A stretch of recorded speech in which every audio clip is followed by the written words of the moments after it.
Hi friends, இன்றைக்கி நம்ம பார்க்க போகிற வீடியோ பார்த்தீங்கன்னாக்கா கொத்தமல்லி சாதம் பார்க்க போகிறோம். ஸோ இந்த மல்லி சாதத்துக்கு தேவையான பொருட்கள் என்னென்ன அப்படின்றது பார்க்கலாம் வாங்க. மல்லி வச்சுட்டு பார்த்தீங்கன்னாக்கா சட்னி அரைப்போம், அப்படின்னாக்கா சாம்பாருக்கு ரசத்துக்கெலாம் வந்து மேலே தூவி விடுவோம். ஸோ இப்போ நம்ம வந்து மல்லி வச்சு நம்ம சாதம் செய்ய போகிறோம். எப்படி செய்யலான்றதை பார்க்கலாம் வாங்க. ஸோ இதுக்கு பார்த்தீங்கன்னாக்கா நான் ஒரு கட்டு மல்லி எடுத்து வச்சுருக்கேன் அரைக்கிறதுக்கு. ஸோ இது நீங்கள் பார்த்தீங்கன்னா 4 பச்சை மிளகாய், காரம் உங்களுக்கு தகுந்த மாதிரி நீங்கள் சேர்த்துக்குங்க. 5 சின்ன வெங்காயம் எடுத்திருக்கேன். 1 இன்ச்சு இஞ்சி எடுத்துக்குங்க. 5 பல்லு பூண்டு எடுத்திருக்கேன். இது கூடவே பார்த்தீங்கன்னாக்கா ஒரு கைப்பிடி மட்டும் நீங்கள் புதினா வேணும்னா சேர்த்துக்கலாம். புதினாவோட வாசனை நல்லாயிருக்கும் கொத்தமல்லி சாதத்தோடு சேர்க்கும் போது. ஸோ என்கிட்ட புதினா இல்லை, அதனால நான் சேர்க்கலை. அதே மாதிரி பார்த்தீங்கன்னாக்கா இதில் நீங்கள் தேங்காவும் ஒரு கைப்பிடி சேர்த்துக்கிட்டிங்கனாலுமே டேஸ்ட் இன்னும் நல்லாயிருக்கும். தாளிக்கிறதுக்கு பார்த்தீங்கன்னாக்கா 2 பெரிய வெங்காயம் நீல வாக்கில் கட் பண்ணி வச்சுருக்கேன். 2 கேரட், 4-5 பீன்ஸு. இது கூடவே பார்த்தீங்கன்னா பட்டாணி வேணும் அப்படின்னா ஒரு கைப்பிடி பட்டாணி வேக வச்சு சேர்த்துக்கோங்க.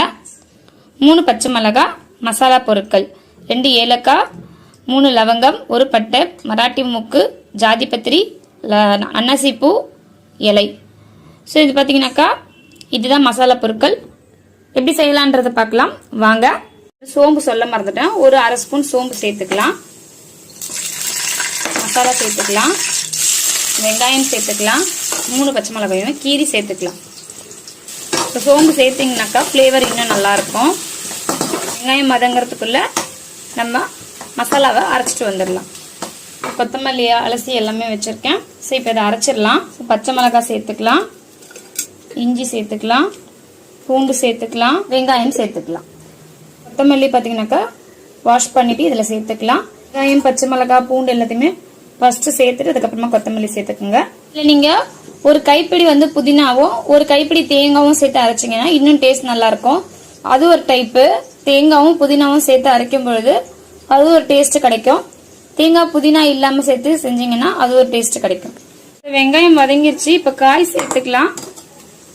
ஸோ காய் கூடவே பட்டாணி வேணும் அப்படின்னா நம்ம பட்டாணி சேர்த்துக்கலாம் ஒரு கைப்பிடி.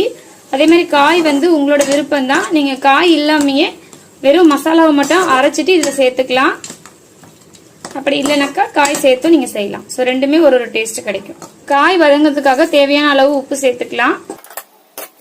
காய் வதங்கிடுச்சு.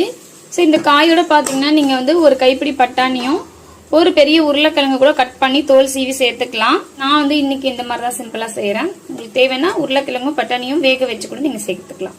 ஸோ இப்போ மசாலா அரைச்ச மசாலாவை இதில் சேர்த்துடலாம். இதே மாதிரி பார்த்தீங்கன்னாக்கா நம்ம இதே கொத்தமல்லி ரைஸை கடலைப்பருப்பு, அப்புறம் உடைச்ச கடலை இந்த மாதிரிலாம் வச்சு கூட செய்யலாம்.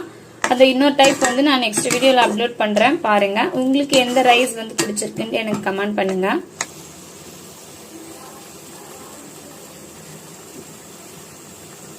ஸோ வீட்டில் வடித்த நார்மல் ரைஸ் தான் நான் சேர்க்குறேன். உங்களுக்கு பிரியாணி அரிசியில் வேணுன்னா பிரியாணி அரிசியில் சேர்த்துக்குங்க. இல்லைன்னா நார்மல் ரைஸ்லேயே வீட்டில் செய்கிற ரைஸ்லேயே சேர்த்துக்கலாம். ஸோ லஞ்ச் பாக்ஸ் கட்டுறதுக்கு ரொம்ப ஈஸியாகவும் இருக்கும். இதே ரைஸை பார்த்தீங்கன்னாக்கா நம்ம வேர்க்கடலையும் கடலைப்பருப்பு நட்ஸ்லாம் வச்சு சேர்த்து செய்ய போகிறோம். ஸோ அது எப்படி செய்யலாம் அப்படின்றத நெக்ஸ்ட் வீடியோவில் கண்டிப்பாக பாருங்கள். உங்களுக்கு எந்த ரைஸ் பிடிச்சிருக்குன்றதை கமெண்ட் பண்ணுங்கள்.